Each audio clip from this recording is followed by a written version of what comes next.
What's up, Samurai? Today we are playing Metroid Prime modded to be in VR. I'm so excited for this. Legitimately, it's not like super great functional, but it works. And there are a lot of steps to get it to work, but it is definitely worth doing if you can figure it out. Okay, my crosshair is like over here in my face. Also, you'll notice that we have like the helmet on top of our screen. Let me see if I remember all the buttons to do this. We're gonna turn the helmet opacity down, and that looks a lot better for me. All right, sorry I ended up skipping a little bit of the intro there, guys and gals. This is not necessarily going to end up being a full Let's Play series because I don't know how much of this game is even possible to complete with this. But I have the game basically heavily modded so that I can have my VR headset so I can look around, but the game itself is designed to be looking forward and not designed for a VR headset. And so our view is basically stuck forward, and I gotta aim off the screen to like slightly turn my character. So it's kind of just the same old, you know, in terms of Metroid Prime and how it actually works. The thing is, the mods that I have set up, which are very tricky, and I don't know, maybe I'll do a tutorial on it or something, because the only tutorial that there is on this thing is like 20 minutes long when it could seriously be like 5 minutes long.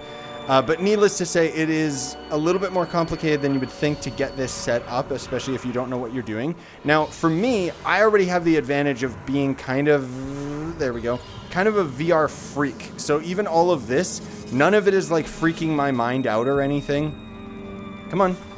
I'm having a good time, you know, I'm not dizzy or anything. And on top of all of that, I've actually gotten Metroid Prime to work in VR before, but the thing is, I got it to work with the headset only, not realizing that it was actually possible to get it to work with motion controls. Now, you can see that it doesn't really like 100% work, obviously.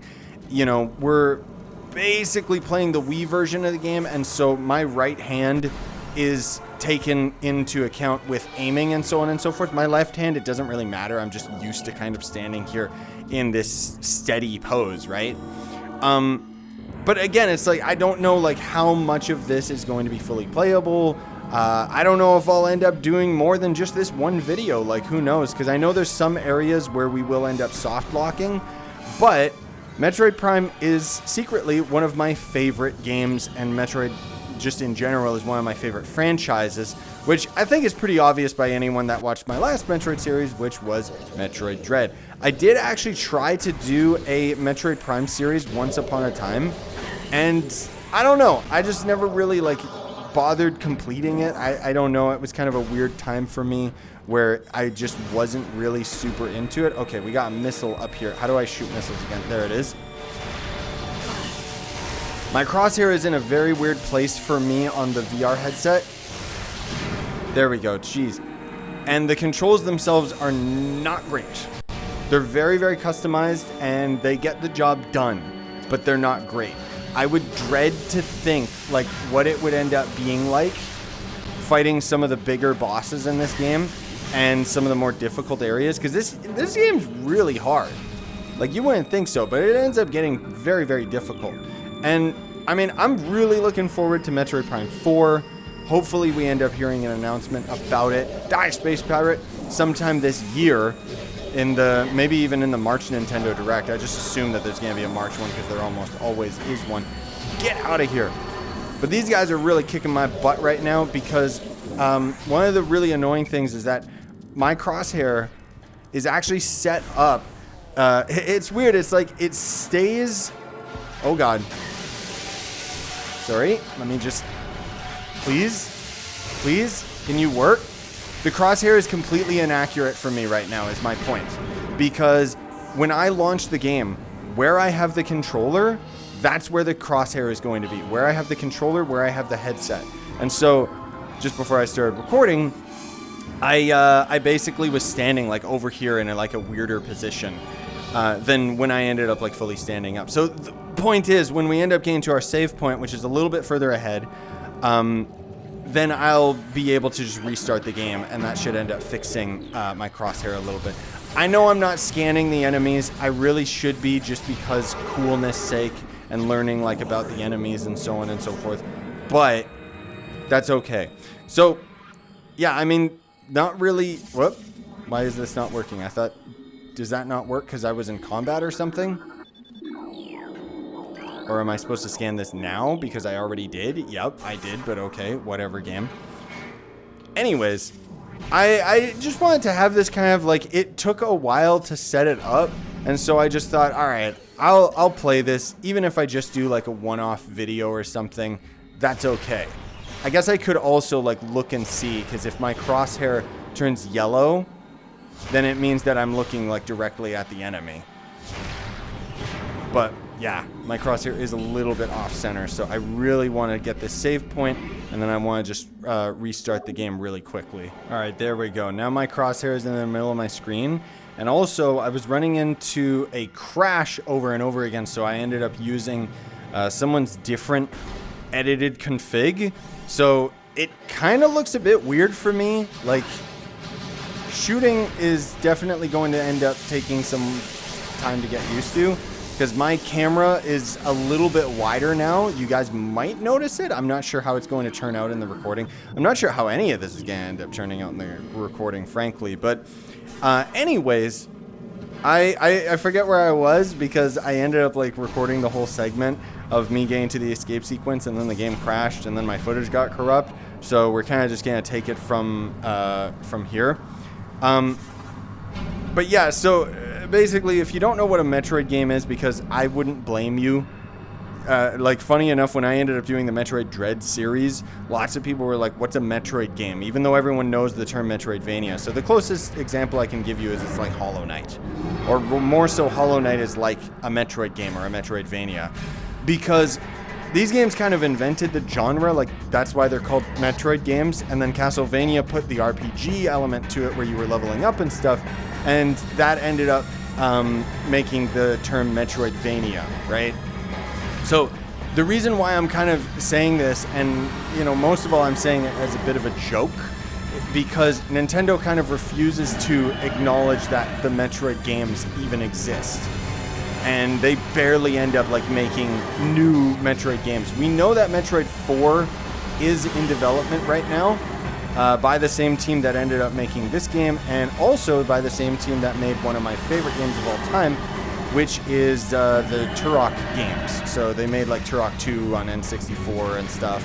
And I know that that might sound like kind of weird, but for what that old school game is, like for what Turok 2 is, I have nothing but appreciation for the dev team that was behind it, because the ideas that they had for the game, like a lot of it was very, very ahead of the time, even to go as far as saying it was one of the first games to have like a fully functional like flamethrower and had like functioning ragdoll. It might have been one of the first games that did it. Anyways, long story short, besides Turok 2 being one of my childhood favorite games, and also an extremely ambitious project, if you look at like what it actually entails, I was really, really broken up when I heard that that company, Retro Studios, or well, now they're known as Retro Studios, ended up going bankrupt, right? Like they basically just kept trying all these crazy new ideas, but it just didn't work out for them.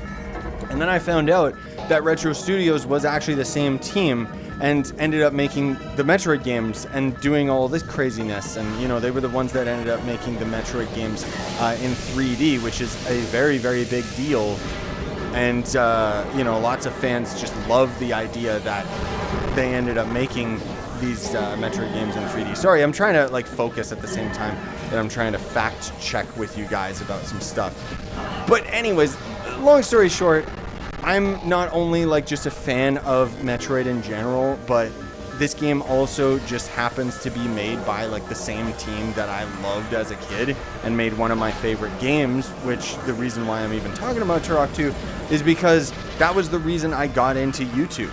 Like, in general, I would not have started YouTube if I didn't end up wanting an excuse to play through my childhood favorite game, which was Turok 2. Now, anyways, what happens in this game, like this whole escape sequence, this is kind of a standard thing for Metroid, where we just try to get the heck out of here while, you know, there's a time limit down at the bottom, and we got 5 minutes, so we got like plenty of time. But we gotta escape while the place is like blowing up. And if we don't make it out in time, of course we end up losing and dying. And it's game over and you gotta just try it all over again. But then we also, if we do end up escaping, that's where the real fun begins, because we get sent down to the planet surface and then we can start like exploring and stuff. And we start getting like all sorts of power-ups and everything. And that's how these Metroid games kind of go, is there will be like, oh, there's a locked door here that we can't do anything about it yet. Because we still have to like go and unlock the power-up, the necessary ability that is required in order to progress through this door. And I don't even know how that would end up working. Like if we actually continue this and get far enough in it, in the game, I don't know how that's going to work, because I don't know how many of these controls would actually like work on these VR controllers, because these VR controllers are very, very limiting with the amount of buttons that they offer. So I'm kind of already like just using the very basics of my control scheme. And as soon as we end up getting like 50 different button abilities and stuff, I don't really know. I don't really know if we would suddenly be able to like we might just be stuck, is what I'm saying, because I don't have enough buttons on these controllers. Curse you, Ridley, no. So he was in here sabotaging this, obviously. It's Ridley after all. That's what he do. All right, how's the grapple work in VR? I'm just gonna get into it. It always makes it funner. Just a little bit of a pro tip, or maybe it's a cringy tip. When you're playing a VR game, excuse you, its physical entity would not let me pass. Ow? If you're playing a VR game and you're like swinging around or shooting guns and stuff, if you like hardcore get into it and like start acting and pretending like you're actually doing it, it actually makes it funner. I know that sounds dumb. So there goes all of our power-ups. Ew, I'm naked. Oh, also, something that I didn't really think about and might not notice until I'm actually editing. This game might be stretched, and I'm sorry about that, because if it is, I'll have to change that if we end up making it in the next video or something. It's just kind of what happens. Like there's not much I can do about it right now. Room is depraved. Also, text on the screen is kind of broken right now. At least for me, I don't know if that's showing up in the recording. Like, generally speaking, this is going to be a very jank experience. Which is why I don't know if I would even bother trying to do like a full series on this. But I mean, either way, I hope that you're enjoying today's video. And I know that, you know, as far as my commentary is concerned, I'm just kind of giving you guys big information dump. Haha, me Metroid fan, me excited for Prime 4, stuff like that. Also, the sound is terrible for me, so I might have to mute it because it might completely desync with the gameplay, actually. Probably gonna end up running into a lot of issues. I think it asked me to save. Yes, it did. Okay. Okay, cool. My eyes hurt because there's so much stuff on my screen, but anyways, I know that was just a short intro sequence, but I think I'll take that as an excuse to stop today's video, take a look at the recording, you know, see what you guys think. Do you want to see more? If you do, show support on this video with likes and so on and so forth. Leave a nice comment, you know, make me feel good about myself and feel confident that I should do this, because personally speaking, I've been hankering to have like a VR Let's Play. And I mean, I think this could be pretty cool. It's jank, but I'm gonna most of all know how it looks when I get to the editing portion of it. So until then, thank you graciously for watching my video. I hope that you enjoyed, and I hope you have a wonderful day. Hey everybody, Scythe from the future. I just wanted to end up adding an additional bit of footage here just because I did end up experimenting with turning the entire HUD off, and it definitely made the experience a little bit more immersive.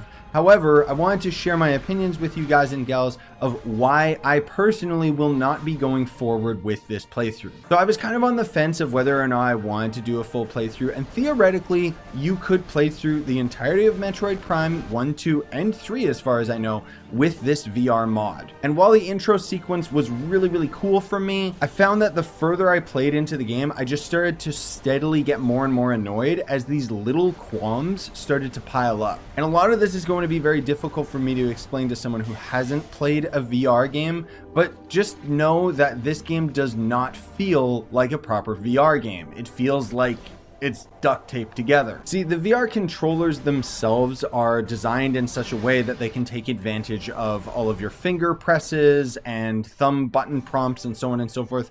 But as soon as you try to translate those into an emulator, it just doesn't really work.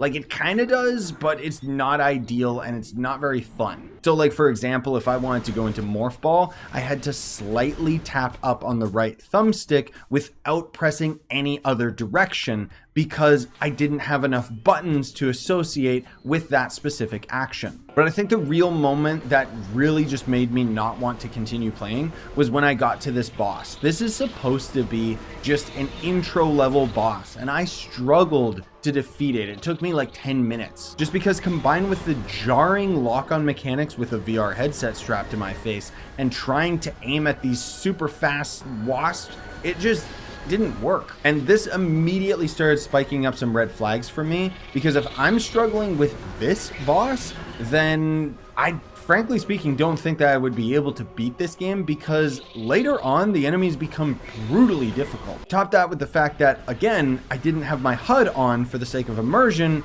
and now suddenly I don't know how much health I have. Anyways, I don't mean to ramble about more than I need to. I just wanted to have this as a one-off video letting you guys know that this is possible, this is really cool, but I'm just gonna wait for Metroid Prime 4, man.